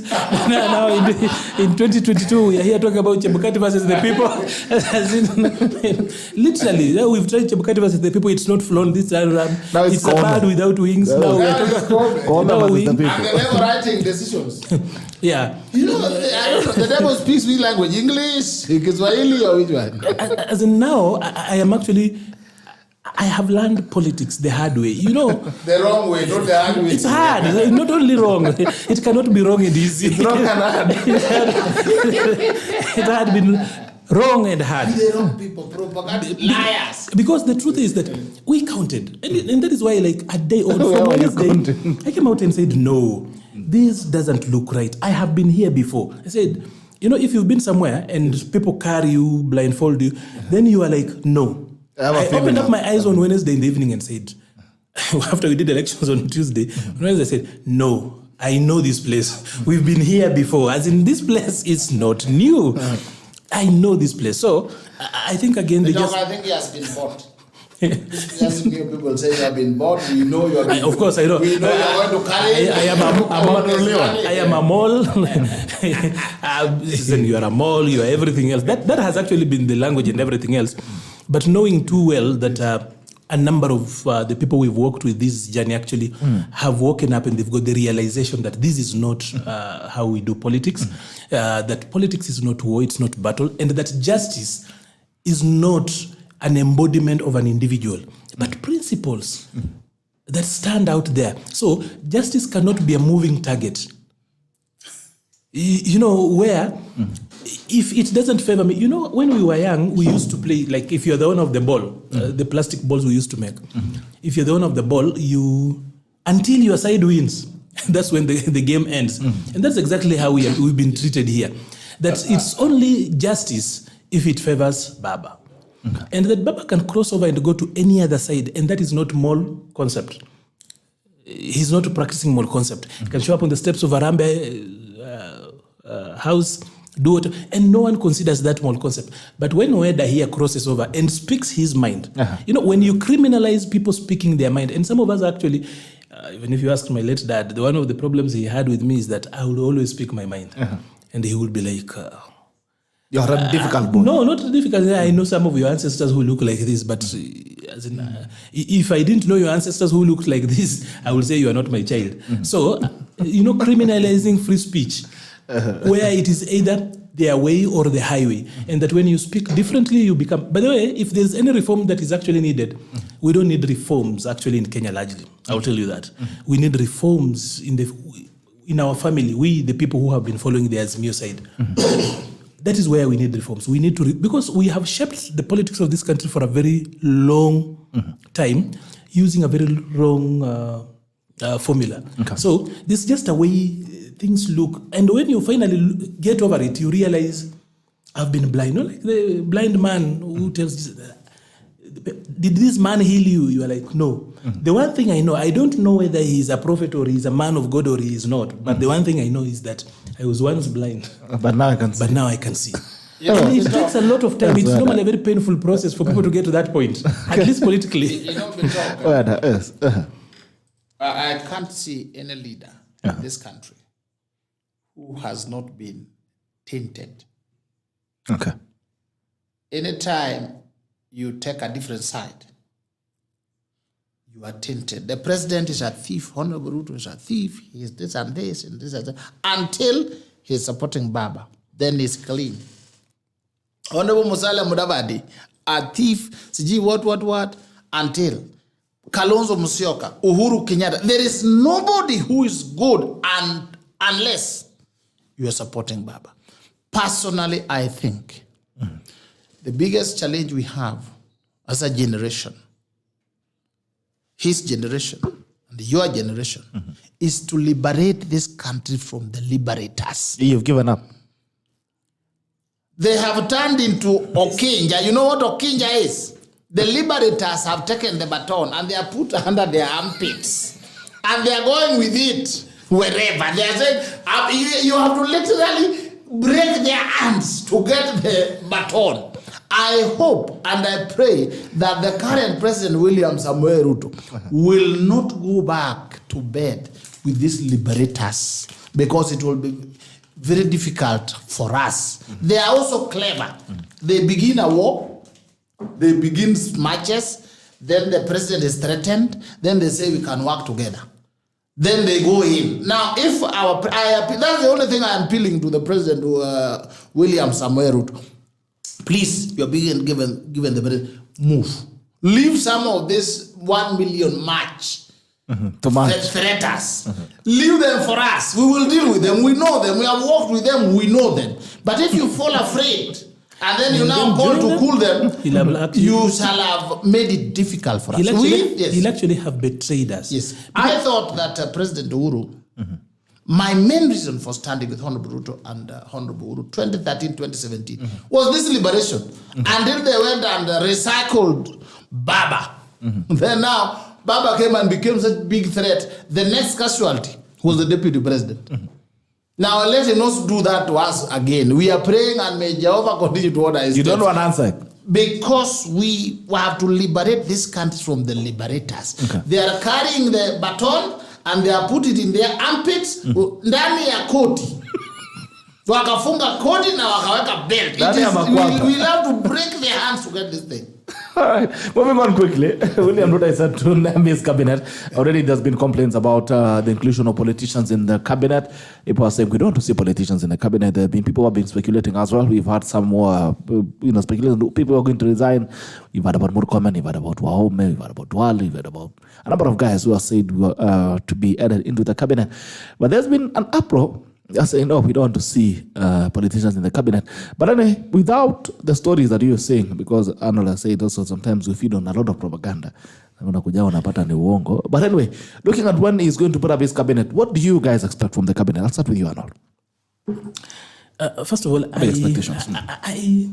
don't buy this sense. I have got a relative of mine who one day was telling me about a certain school in Nairobi that I'll not name. And he said in my language, mitoto ya politicians imeenda kwa hiyo shule imeharibu. And then I thought about myself. We are seated on the same table doing tea. And I'm like, I'm here and I'm being marginalized directly. As in, indirectly, hata kama asemi kuwa ni mimi. I can't then isolate because I'm a practicing politician. So while we were talking about a school, the whole language was about mitoto ya politicians imeenda kwa hiyo shule imeharibu hiyo shule. That school used to be good, blah, blah. And he's a very respected person in the society. So when we have got this idea that politicians are not professionals, what are they? Politics is a profession itself. Okay. As in people go do political scientists out there. The administration of state is not easy. Statecraft is not child's play. Otherwise, we wouldn't be taking a lot of time talking about it. It's a very serious thing. So there's this lie, of course, and then there's this creation of a line of thinking that there are professionals who are coming into government to save it. Okay. And then there are politicians who spoil government. As in the people who do the hard fighting to deliver government are the ones you now want to... Murkomen is a lawyer by excellence. He's done his work very well, properly schooled. He's taught law. Then now all of a sudden, because Murkomen has gone to Elgeyo Marakwet, asked for votes twice, now he's a politician, he cannot be a CS. For a man who took time, so much of what we see in devolution today, he designed. Now all of a sudden, Murkomen cannot be a CS. I don't want to call that impudence or effrontery. I just want to call that madness and nonsense. Because Duale is a teacher by training. He's been in parliament passing laws. What do those laws do? Don't they serve society? Don't they run society as we know it? But I want to go around and say this. I know, and I need to say this, that we cannot be putting people, sending men to war, and when the spoils of war have actually been availed, then other people who know how to share best show up. I'll give you an example of somebody like Matiang'i.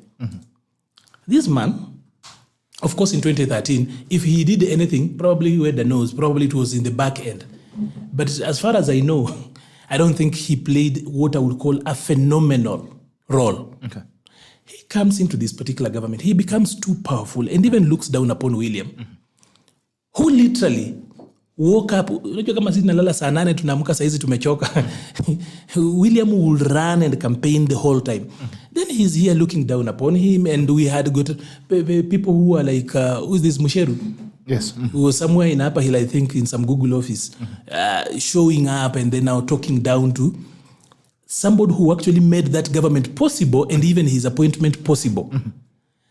I think, to be fair, there should not be an uproar.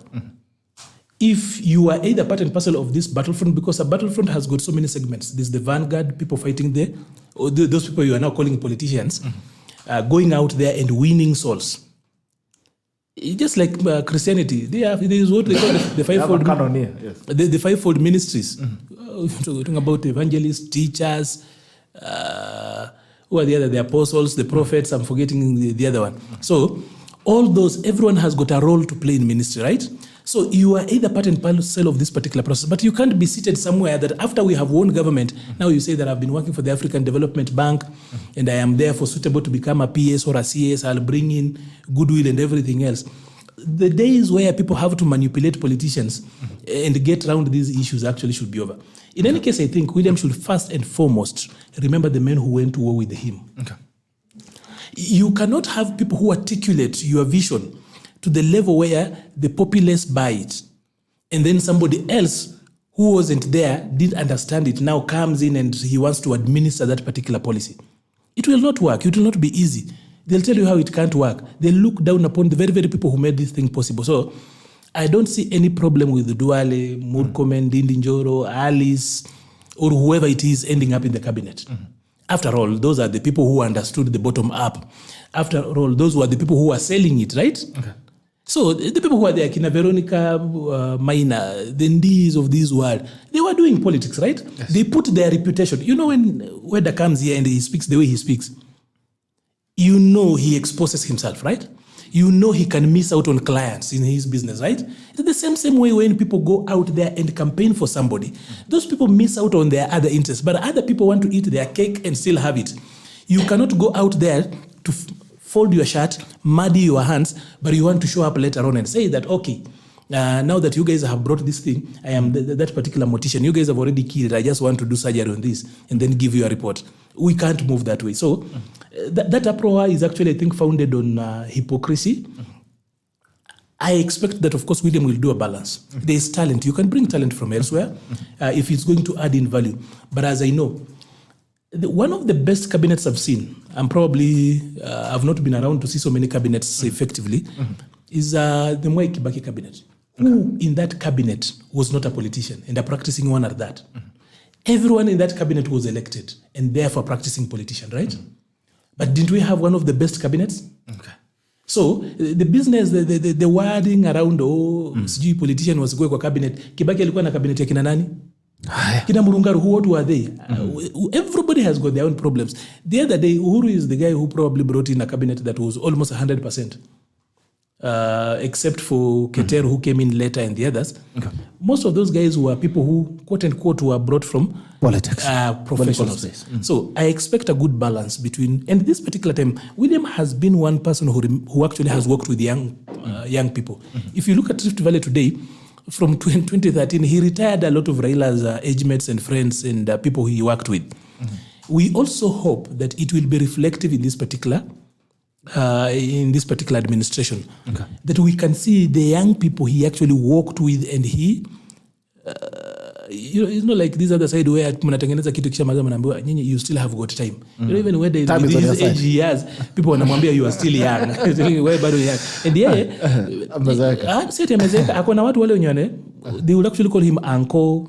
And in our societies hata anaweza kuitwa babu haraka sana. So then women, I think the women aspect of it and youth, balance it. He should actually balance. I also think he will bring in politicians and then bring the other side.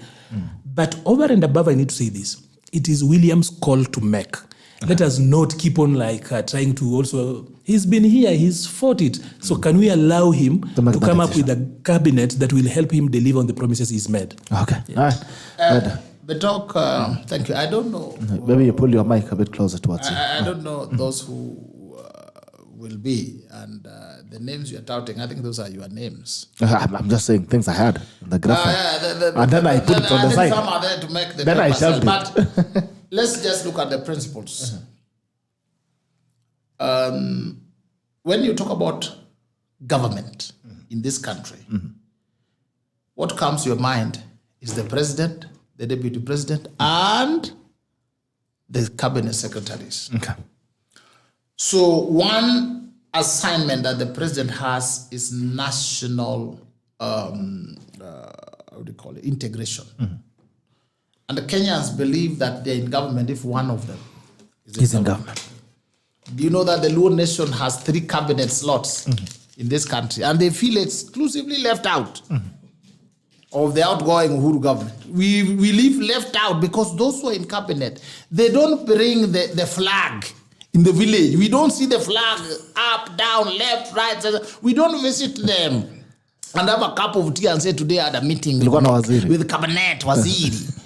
These are people in Nairobi. Honorable Rachel Mamo, Sijui, Honorable Tuju, Honorable Professor Magoha. So we as a nation, as a sub-nation, we have 3 cabinet secretaries, but we don't feel it. That is why you have to have some politicians in cabinet. You will take Duale, and you say, we have all the Muslims, Northeastern, taken care of. But you can get some professor somewhere from Harvard who is not even known by his cousins. They just hear that is cabinet, and they're like, Honorable Ruto brought his friends from wherever. You will give Honorable Mudavadi a position. Just one position. And lawyers are happy. We have given Wetangula position there. Hallelujah. But he could have gotten a professor in a parliamentary democracy. And people are like, who are these guys? So national integration working must, in my view, be part and parcel. Otherwise, the efficient people are the same politicians. They can mobilize people. They can talk to people. This is a political cake. This is not an academic or industrial cake. It's a political cake shared politically. Unfortunately, if you are not in the circle, too bad. But if you just get the so-called profession, we have somebody like Joe Mushero. We don't know who he is. When even people were looking for votes, he was nowhere. No, and they cannot help. But he assured, he said Baba had won. He has seen that. He has looked at it. Now, you see that one. Because if he was politically alert, then he would have warned their team that, hapa, naona vile watu wa Bongoma, the way they are behaving. It's not going There's trouble. But he couldn't see. They were just doing Google here, Google there, Google here. And eventually what happened? Chebukati. Even their ICT cleverness could not detect Chebukati. So you need, they reached a level where they feared a lady like Gladys Boss. In fact, that was the core of Azimio. They feared her. She could rig and bribe people and do what and what. Yet, she her laptop and whatever, just because she was brilliant, ICT savvy, law savvy, organized, able. You can't bring those people. Then you go and bring some people from some offices to come. And then they can't help you, because 2027, there will be a battle again. And those people can't help. You realize they couldn't help. Even Matiang'i with everything could not help. Muchero could not help. Rachel Mamo could not. All these non-politicians, they were nowhere. So it is about running the country efficiently and also winning the political cake. This has to be taken into account. Otherwise, if you just bring all the technical guys with their big glasses, beautiful glasses like my brother here. Yes, 2017 will come, 2027 will come, and Sir William may be alone. And he'll be nowhere to be seen. And the same politicians will say, he betrayed us. We stood by him. Now cabinet has been given, he has brought you somewhere from somewhere. So this is a political tightrope that a good president would work. If you are the president, what would be your balance? How would you strike the balance? He had promised that he so would that give. Also it doesn't just become a reward scheme for politicians, but also looks at it is not rewarding politics. Some of these people are very efficient. What would be your balance then? What would be your balance? One, he had said he would give a substantial portion of seats to women. Yes. That is done. Then you go sub-nations. The Kikuyu nation, the Kalenjin nation, the Luo nation, the Mijikenda nation. You balance all this. And then you balance with efficiency. It's so and so able. Remember, those who run the ministries are the principal secretaries. Cabinet secretaries are political heads. They are PR people. Yes. So you have to balance that. Otherwise, you bring academicians with a lot of English. Some of them were just defeated.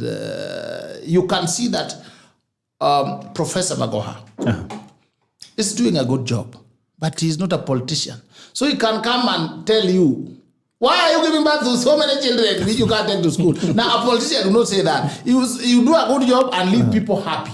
This one will come and tell you, if I'm professor and I have only one kid, you are a nobody and you have 10. What's wrong with you? Now, a politician will not say that. And it makes the government look bad. Okay. So all this have to be taken into account. Because running government is not black and white. Yes. So I think we've more of it like taking care of subnations, taking care of the women aspect. You know, one of those things that for me I find so difficult to understand is how we've really failed to achieve Article 27.8 when 177 worked so well in the counties. And so far, the biggest problem we have in counties has nothing even to do with the top-up. You know, there was this feeling like when we bring in women, there will be so much, blah, blah, blah. County assemblies are not even causing a lot of problems in quote-unquote counties. Okay. It's actually the executive on the other side that is very lean. You have got 10 committee members and you have got chief officers there. I think they shouldn't be more than 14. So ordinarily, we can still achieve 27.8 without making it so complex. Okay. So I'm yet to see how we will achieve that. And I'm hoping that William will also not go back to fall to the same old trap of trying to change the constitution, for example, and trying to appease the opposition. Because if he does not know, let me tell you this, people are afraid to say this thing on the air. But in the long run, people will realize that William is actually a liberator. On proportions, we are not willing to actually acknowledge at the moment. Like, for example, on 15th, when Chebukati announced that William was the winner, he effectively made Raila the politician of yesterday. Okay. And that people hoped that we've moved away from the politics that then tires in tribal cocoons, and that issues for the first time can really matter. So I hope he doesn't go back, and I hope we will not see him making the same mistake in his cabinet. So I know for him that will be much easier, even though I know there are so many interests at the moment. If you really need professionals, they can apply they can actually apply to become principal secretaries. For politicians, we need somebody who can play both sides. Plus, William really said, when he actually was elected, said he wanted CSS who can speak to parliament. These people, some of these guys are so arrogant, they can't speak to parliament. They used to go there and try to speak down on politicians, the people's representatives. And for me, the parliament is the apex of our government, because parliament, like I've always said, is the manifestation of the people as a government. The will of the people. That is the NDC, the National Delegates Conference of a country. That is the top of as in the topmost. That is why decision making, law making, even budgeting is actually put up there. So this thing called representation is in parliament. So when you go down to meet the representatives of the people, you are going to the NDC, and then you've been given a slot to address the NDC, and you talk down the NDC. So I think some of the best people who can actually talk to parliament and engage parliament effectively are still these people who've been in the field. Wacha niseme watu wa kiwanja. Wale watu wenye wanajua vile kiwanja inafanana. Going to get us some people from Dubai, UK or where, somebody who's never done this thing, he'll take 5 years before they know it. Then those 5 years we are going to battle. He's not useful. You have to find ways of going around, making our politics so expensive. So I know this is going to be an easy thing for William to actually do. Okay. Plus, I know, of course, there's the challenge about the CAS position. I know he faces the challenge that he has got so many people he went to war with who are not in parliament, who might not be willing to sit in as principal secretaries, because for a PS, again, you really need somebody who's a professional, a proper technocrat who can actually work around. No. I think you people... Not a professional. A technocrat. Now, get this clear. Yeah. Even this CS, PSS. Yeah. You understand the talk? If the president wants you to be a PS, he'll tell you, you'll be told apply. Then they say, hapa. If we go by professionals, you will not be able to get from some communities. Okay. And you will not be able to get some people. They will not apply. Most of these people will not apply. You mean the communities which don't have professionals? No, they have, but they will not apply. Okay. You see, for me, let me use my example. I cannot apply to be a principal secretary unless you've been asked to. Yes, because I don't want to humiliate myself through a process of interview. You go there, the whole world knows. When I was looking for a job, you don't have to go there. So I would know that unless the president tells you apply here. you will spoil my CV. People that apply there and I would not do that. So if you are not told, you get this thing, and then even those positions, it doesn't mean that you are qualified. You may go and I go, but when I go, we are both qualified, but they only want one of us because they need another one from Ogiek. Yeah.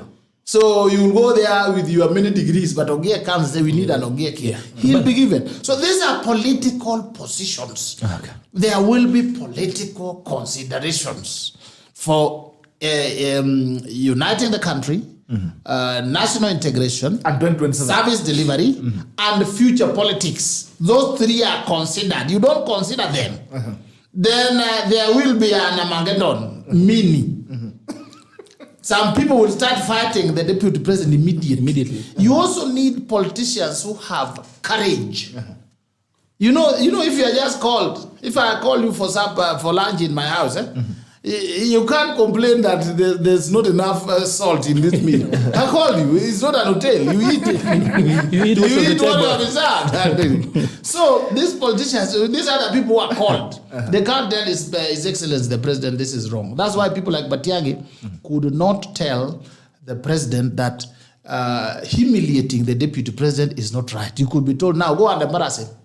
Take away his gun. And you can't say no because you are a balloon. If they put a pin, you burst. But there are politicians who say, no.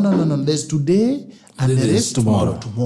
I will have my distance. I would, although you don't like your deputy, but I will still treat him with respect. We need some people who can also tell the president, Your Excellency, this is wrong. All right. Finally, before we go to Bunge, kabla jifunga Bunge, CBC. There seems to be a serious conversation around CBC. The politicians have weighed in, the same politicians you're talking about. They've said, wanamaliza kuku nyumbani, makuku zimeisha nyumbani, walimu wanakula kuku. There's an uproar about CBC. We were saying scrap it off, some others saying, no, it's a good system, let's keep it running. Which is which? Would you rather we scrap it off or tubakishe CBC? I don't think anyone has actually called for the scrapping, at least at policy level. Of course, except for Sosion and a few other people. But I think the content in CBC is not like, there are no new planets that they've discovered. It's just the administration of education that is, we are trying to change. But I think a review is good. There was a lot of elitism during the formation stage. The rest of you were told you don't know. I know that because I've been in the youth space for a long time. As a person of authority in that space. And I remember even like when people would try to show up and, like you come in and you're given the talking points, even when you question, it's like, you do not know. And guys made pedagogy and the whole concept about education very complex. And you don't have to be a cook to know bad food. You definitely don't have to be an academician and a person in the academia to actually know that some of these things are not really done very well. Okay. So, like, for example, in this country, we still force people to do a degree for 4 years. And of course, there's the honor and everything in that, when you know that a lot of that stuff can actually be done in 2.5 years. Truth. A lot of that stuff can be done in 2.5 years. It depends with which degree. Yeah, even guys who are doing engineering and everything. Degrees. They're not. I'm actually telling you the truth. Like a BCom, for example. I'm looking at those units. Total, if you're looking at, depending on whatever college you're coming from, whether it's 38 or 37, yes, I'm talking about business studies. Same stuff that you did in primary and high school. Now just properly, with the proper now terms and probably application facing. These things are not very difficult. So we should not make education too rigid when even in the developed world where we are looking to, they are quite very flexible. So we changed the framework, yes. CBC, of course, is not bad, but then the way it's actually being administered, it's quite capital intensive to the parent. Also, it demands a lot of involvement. So I am hoping that when we review, we will come up with a way to go about it. Also, the future of work really demands that we change the way we administer our education. Okay. It's not the same way. We can't keep on doing the same things. A lot of you, including what did you do in school? Is it what you're doing here? No, I'm talking about what you went to do in college. It's not a lot you're doing here. Hii ni ukarabati. Mambo ya town. Hii ni ukarabati. So, na hii ukarabati is actually has got impact on society, right? Yeah. You've got people who wake up and they want to hit the tackle because they think you're doing it right? If I'm so sure Weda probably wanted to become a doctor.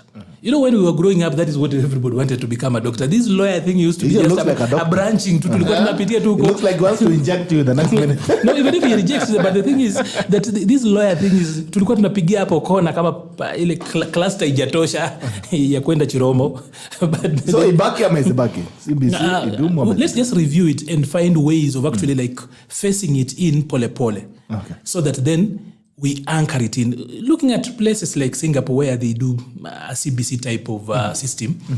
Na hii kitu sisi tunafanya, unajua kitu tunafanya si ni kalongolongo. It doesn't really look like CBC kabisa. At least if you take time and look at what they're doing in Singapore, for example.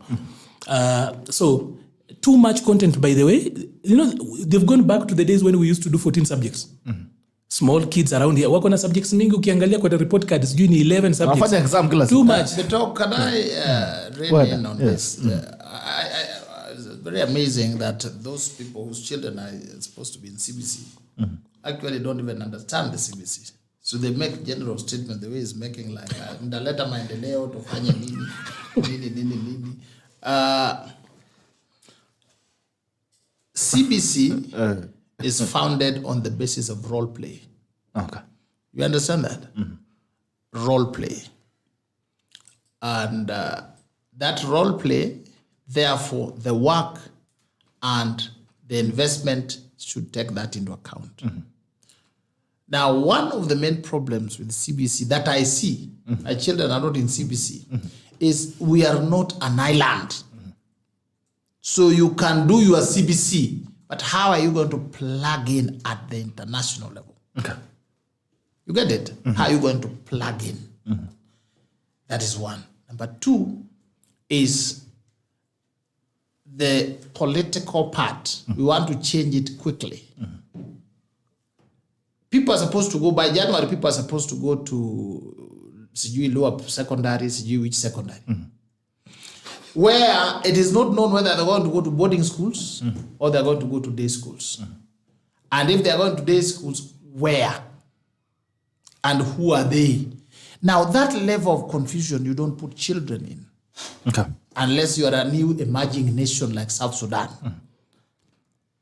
Thirdly, you change your curriculum when you change your system when you say this system is faulty. Evidence shows that the E844 has been built. Some of the graduates are still the best in the world. You go to other countries, other universities, they're like, wow. Who is this? Who is this? What we consider difficult, they find it easy. What we needed to deal with is the craze for exams. People kill you for exams. Life and death. That's the part that needed to be ameliorated. Number 4, financing, money. Education is heavy. The one we have, we still have basic problems like teachers. Just employing enough teachers. Most schools, including the premium STEM schools, employ half of their teachers on board. Because TSC cannot supply, government cannot supply. If we have basics with the teachers, just basics, why are we changing the system? For what when we can't afford? Let us be fully sufficient in this, employ enough teachers, then we move. Otherwise, changing things, it was changed so that some people also can make money in books. This is the only system I've seen where you write assignments on textbooks. Meaning you lose it, you go back to buy. Yeah. You write the teacher's mark, that is gone. You don't inherit. Long time we used to inherit. Yes. Sustainability is difficult. Now, if sustainability is difficult, we are a country that still has a problem with hunger. Before you go for these books, you have to struggle over hunger. Have we reached there? So when we talk about Singapore, CG what, you are just like telling a naked person that you saw the many clothes that the queen has left, we will give them to you. So before they reach there, you have to. So I think there should be a halt on the CBC until we are rich enough, we are clear in thought, and we are able. They politicized an economic, social thing, and that was where the problem lies. All right, bunga la manyanchi 779-800-010. Talking about nguo ya queen, me I want the coffee. I saw the coffee, man. I think poverty can leave me forever. I saw the diamonds on that coffee. You don't need the coffee, you just need the diamond. I hope you are not imagining that she was buried with that one and you want to go and dig the grave. There's not even a grave. He's buried in the house. And you in the house? Yeah, he's just kept, not buried. In fact, the husband was not buried. Was kept there waiting. The husband was kept waiting until the queen dies. Then they'll rest there for a bit. Then the wife is buried. Then that's when the husband is buried. See, the queen has to be buried first. Okay. You need to know this. This is that's why you need to go home and bring the remains of Moitalel, Arab Samoe. Hi, bunga la manyanchi, headphones on. Bunga la manyanchi, good morning. Hello. Mambo vipi? Bito, habari yako? Safi. Yeah, huyu ni Isaac hapa kutoka Seattle. Seattle, how are you, sir? We are fine here. We're doing good. Okay, habari ya Amerika. Haya, leta habari. So, asante sana kwa kuletea my favorite people, Weda and Arnold. Weda, how are you? Fine, I always like listening to you because we're good. You have a way of putting your point in humor, but very varied and very sensible points. Thank you. That's always something that I like about you. Yes, yeah. Thank you so much. It's nice listening to your conversations. It is good. My contribution or my just small points about the cabinet, and I think it's something that you guys have touched about is expectation that us or people are expecting Ruto to about the appointment of his ministers or his cabinet. Mm-hmm. And my opposition from the previous government of Uhuru is that I think technocrats are a big letdown. Okay. If I was to advise Ruto, I would tell him to go for those politicians that he went out there to fight, look for this government. people who are passionate about his plan, as he calls it, his manifesto. And people who are going to be, they have gone out there, and people are basically in touch with the local people, with the Monarchy. Okay. Case in point is the meeting they were doing when they were going around making their manifesto. And I remember one time listening to him, and I think they were talking to the disabled people. And they were suggesting to make more schools or more facilities for people with disabilities. And when one of the participants stood up to speak, he said, no, that's not the right thing. Okay. We need to be integrated with the rest of the community so that we don't feel isolated. So it basically shows you that I think people in government should be really in touch with the local people. And the local people, or the Monarchy, or the Wanjiko, or the Akino, they have solutions. But when you have these people who will just sit in offices and come up with studies and papers, and they completely are not in touch with people, and that's how the government becomes unpopular. Okay. So I hope Ruto has those people that he went out there to campaign in his government. He can, mix it with some technocrats. Okay. Then, as we all know, the government nasemekana hakuna pesa. I would suggest that we people here in diaspora, we send a lot of money back there home. Okay. I think it can be a source of money if the government can float bonds. And for people in diaspora to raise money for, say, those housing projects. And because what we do, we want to invest back at home, spend a lot of money, but when we go back there, they are white elephants, all the money, it's used. Right. But if it is a government bond, you are assured of the money, and they think in that. And all right. Bungala Manyanchu, good morning. Bungala Manyanchu, good morning. Hey, good morning. Good morning. Who are you speaking to? Unaongea na Millicent. Yes, Millicent.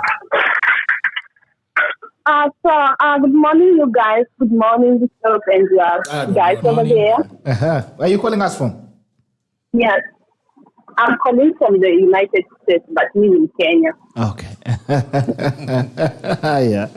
Changia mjadala. So, I follow you guys every morning, and I'm really pleasure to speak to you this morning. And my contribution is on the my contribution is on the CBC idea. Okay.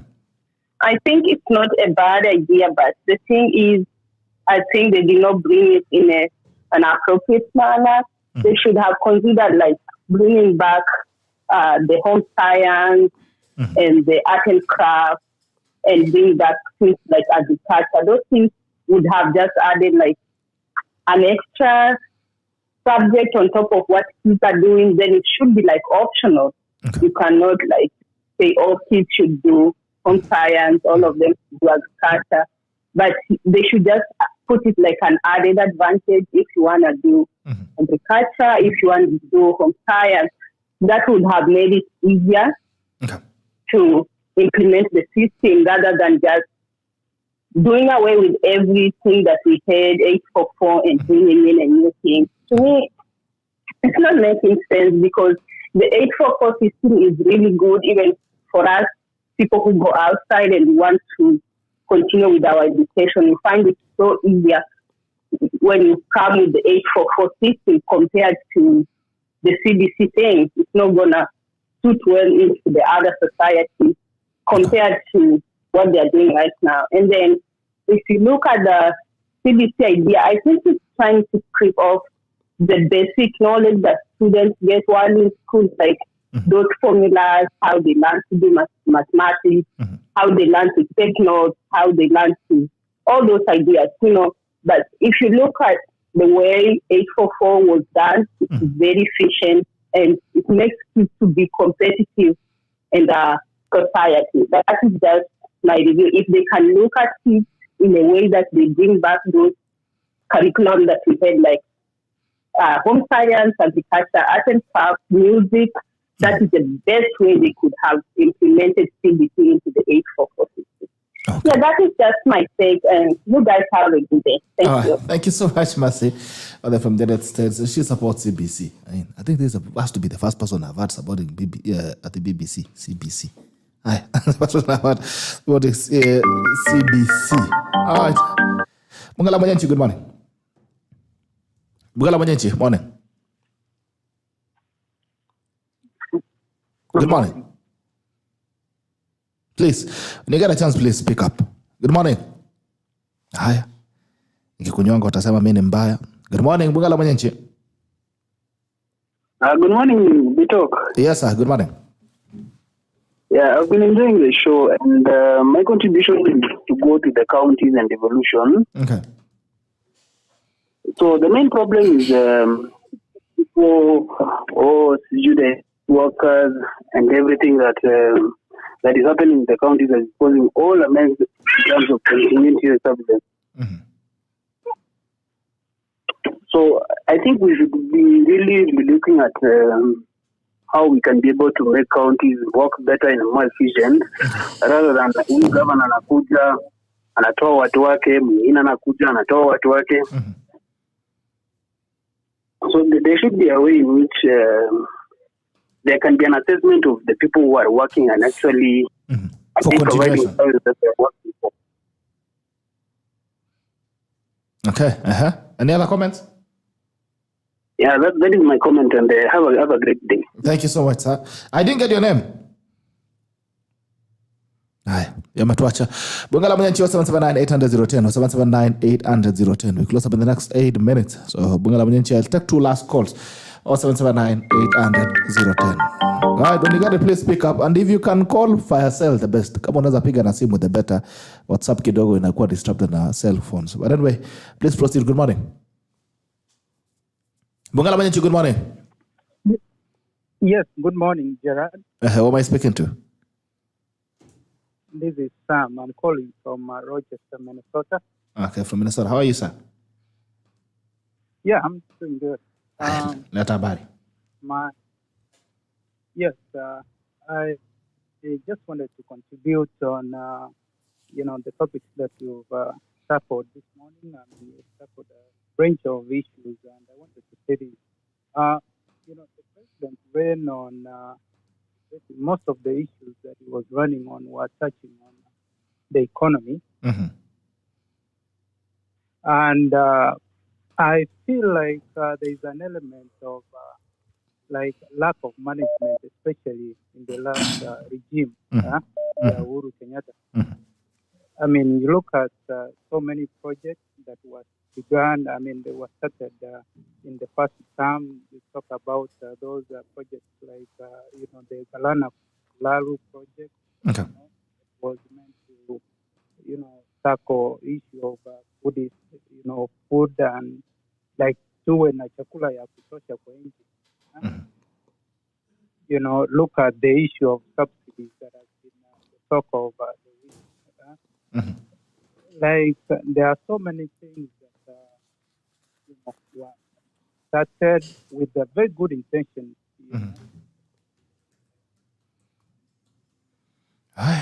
That's why it's best to call on cell. Last call. Good morning. Bungala Manyanchi. Good morning. I'm Ronald. Mambo vipi? Poa. Sema. I want to Namtoka agenda CBC. I want to thank Donna. Tumefunga shule. I want to thank ARNOLD and WEDA for bringing out clearly the point where we are talking of a healing nation, and by the way, we were not hurt.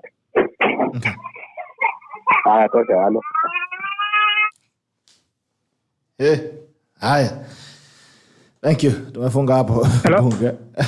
Yes, boss. Maliza. Next time piga na simu bwana. WhatsApp inakuwa disrupted na cell calls. But please finalize. Okay. Yeah. So that's why I was saying, if the president can really focus on getting the right people who are good managers, who can manage these projects that he's intending to run, for instance, like I feel like the issue we've had here is mismanagement, largely mismanagement of government resources. Unaona subsidy inaletwa ya 9 billion iende kwa unga so that the price of unga can come to 100, and then it disappears within a week, and we eventually don't get the results. Unaona. So really, and I think the politicians, of course, we're talking about technocrats, but we also have politicians who have a record of doing a good job, So I think at work mainly. Haya, hivyo ndio tumefunga. Haya, Arnold. Na tumaliza na wewe. I think generally we are in agreement. Even the callers, bunge la mwenye nchi, you've realized that there's no one who is actually at variance with what we've said so far, and except for the lady who says that CBC is good. And if you look at the 2013 strategy paper on employment, Kenya's strategy paper on employment creation, you see some of the proposals that are made in there. But if you actually want to just sort this country, you just need to look at that paper. It's, I think, sessional paper number 4 of 2013 on employment and wealth creation. You look at the proposal made in there on how we need to restructure education so much as to take care of, or rather to proper place education. A few of these things are easy to be done because before we talk about the children who are behind us, already we've got a lot of people who are out here and they're not doing anything, at least productive, or at least they're not optimizing their potential. So some of these things are being pushed in, and we probably are living our desires through our children. You've seen that parent who wanted to become something and he can't be, and he therefore pushes down to their own kids. Yes. Yeah, so everybody says that this is not a bad system. Okay. The problem is that the timing, how we actually implemented it. Of course, there is the aspect of financing and everything else. So the deep, not deep, everybody, we are all struggling to actually call William the president because we for the longest time called him DP. So since President William has actually called for a review, he's not actually called for the abolishing. Of course, we start from, that's the logical place. We do a review, and then we see the things that can be done. Already we are short. I think in NAT's assessment, we need at least an extra 80,000 teachers. Is it 80 or 70,000? Around that. We need extra. And even extra classes, extra hardware. No, I'm just talking about normally, way before CBC came in, we needed about 70,000 teachers. Now, not that we don't have that manpower. We do have that manpower, but we cannot finance. Already, education takes the biggest part of our budget. So, how we are going to finance it? Is it sustainable in the long run? Like he said, you are going to buy a textbook and you have to write inside, and then the teacher will mark inside. So somebody has come up with a model where they will always print books. And we are supposed to be preparing our children for the future where we are paperless. We are even moving away from hard money. We are doing now M-Pesa. No one wants to carry around money. It's dirty and everything else, and we are wasting paper. But now we have got a system that wants to deal with the trees properly, that you publish books and then every other day. That is not very sustainable. I don't think that was wise. And like any other thing, this thing is just like changing uniform, the police uniform. We just did it because largely there was nothing wrong with the uniform, but somebody had to actually get money. So that said, I think we need to review this, rethink it. We still can work the way we've been working and actually have a population that is actually ready for the market. Okay. Yes. Yeah. You see, Bitoka, 29, yes. the review, people seem to think that review is just... review means you look into it. Okay. And you can find that you need to scrap it. So please keep your mind open so that you don't receive shock. I'm not saying it should be scrapped. You're only saying it needs to be improved. But review, you look at it and realistically, can we afford it, whatever. If we can't, we say, let's postpone it until when we reach there. Finally, fellow Kenyans, this thing of, we are healing, we are what? The leaders themselves, The presidential candidate just came the other day from Zanzibar, from the Spicy Islands. Spicy here means you go to those places and you get massage.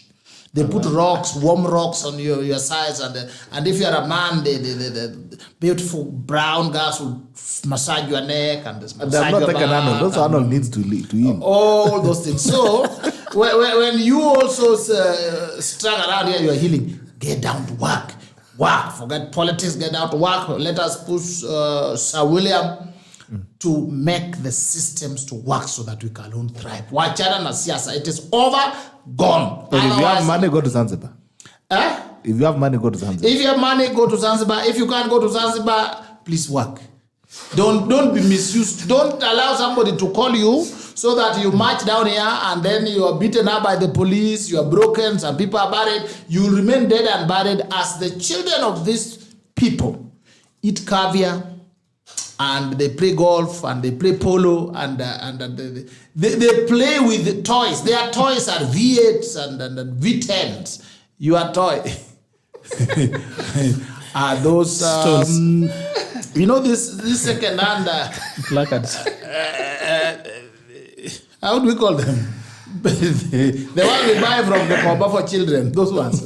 Cards. Now yours are second hand, theirs are imported direct. Please, you know your place, work hard, God is on your side, and you'll ever be blessed. There's an interesting video here. But just before we go, I need to actually tell Weda one thing, that if anyone must go out to protest on an election, please go out to beat and deal with whoever has convened you. Okay. If you must go out, go out to administer the fear of God to whoever calls you. Okay. Interesting video. Yeah.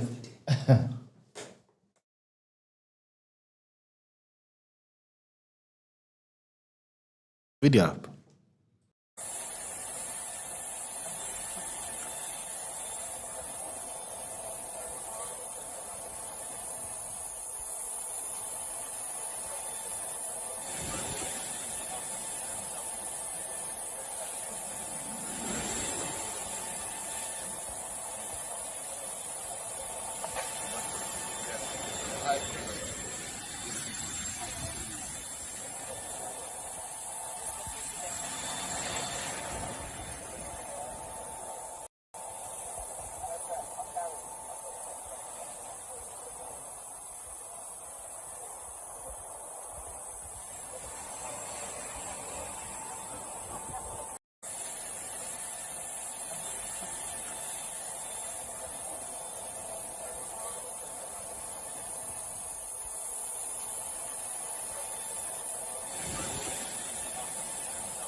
That is Cyril Ramaphosa.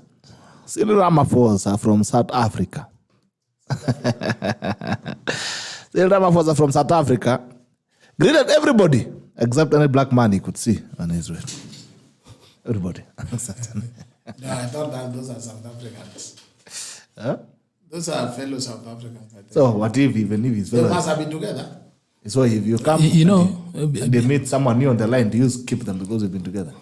Bitok, when I was part and parcel of a certain parastatal, and we were traveling, especially going to the AU, we sometimes would go in the same plane, and then come out first, and then line, and then receive the big man. So probably his mind had forgotten. I'm really trying to look for something positive to speak about it. I really don't think it was malicious. Sometimes you are just tired after jet lag, like that particular flight, you come in and it just escapes you for one reason or the other. Two, these things that people have actually forced leaders to go through, that you come in and you meet people who are lining. You're also human. Sometimes you are tired. You know how we actually... But they were the first ones. The fellow didn't extend his hand. Meaning it's like there's something they know. No, he extended. No, they were the first ones. The second guy extended. Yeah, yes. he did. Immediately after the white guy. He did, but you have actually flown, and every time you get to the airport, sometimes unataka kuchukua bag yako uende. I didn't see that part, but if it So tuseme tu amechoka. Amechoka tu. Lakini huwezi choka usalimie mzungu. But hao wazungu ndio walikuwa hapo mbele. Yeah, but they were 3. Kuna mzungu wa mwisho wa gari. Na ameacha wale majamaa. Anyway, also you can't put it past Africans to sometimes really simp over white people. We still do that a lot of times. When we see white people, we think like we've seen some power. So. I think you must greet me. I come from your village. And we meet outside. I thought out of decency to avoid a lot of hullabaloo. He would have just what he's done. He's not known to be a very proud president with a lot of qualms. So whatever was not said, we don't know. But if we go by what we see, I think the president made a mistake, and we take it over to Malema to take it up and deal with him. All right. EFF. 36 minutes. Thank you so much, gentlemen, for coming in. It's been a pleasure. Asante sana Weda. Hope to see you again. Yeah? Thank you so much. Karibu sana tena. 36 minutes past 9 p.m. This is Tackle the State of the Nation edition of the 20th of September 2022. I think we don't mind you that you can also support us. Kama uko mahali hapo unasikia kutuma shilingi 2, you can always support us on 0727919322. 0727919322. And the biggest support actually that you can get from you as well is actually also sharing our broadcast. Every time we come live, you can share our broadcast on YouTube. Invite people to subscribe to our YouTube channels. Share the broadcast when you are live. Na mambo inakuwa nini? Inakuwa shwari. So that you can be able to run again every single day. You can support us by inviting people to subscribe by sharing our broadcast every single time, or by sending us M-Pesa. It was 727919322. Anytime you can buy us lunch, you can buy us breakfast. There's some gentleman actually when we started off, he used to send us breakfast every single morning. The other time I met him and he was like, I need to start sending breakfast again. And that's good news for Arnold. No, the gentleman you should actually tell to actually show up. I don't know why he's running away. His name is Eko Thuro. He will bring us Java coffee every day. Ekuru Court. Ekuru Court must show up. Wherever he is, awache hiyo mchezo ya kuhepa. Mahali Ekuru huko, naambiwa show up again. But in return, what are you doing? We were giving fellowship. We are serving the citizens. Fellowship is, and then he brought his fellowship. We took care of it by fellowship. You are a pastor. When you enter the house for sadaka, what have you done? Wakati unauliza sadaka kanisani, unakuwa umefanya nini? You see, when people give you things, even in God, there are things they expect. You understand that? They always. And that's what you expect is what you are just giving now. I'm actually... but Bitok, just as we close, it's important to actually note that today you actually are loyal. You're putting on a yellow tie. I know somebody's going to say that is gold, but that is up to you. My eyes, I see what my eyes see. This is not yellow. This is mustard. Yellow, and then you are in green. You are loyal. Thank you so much.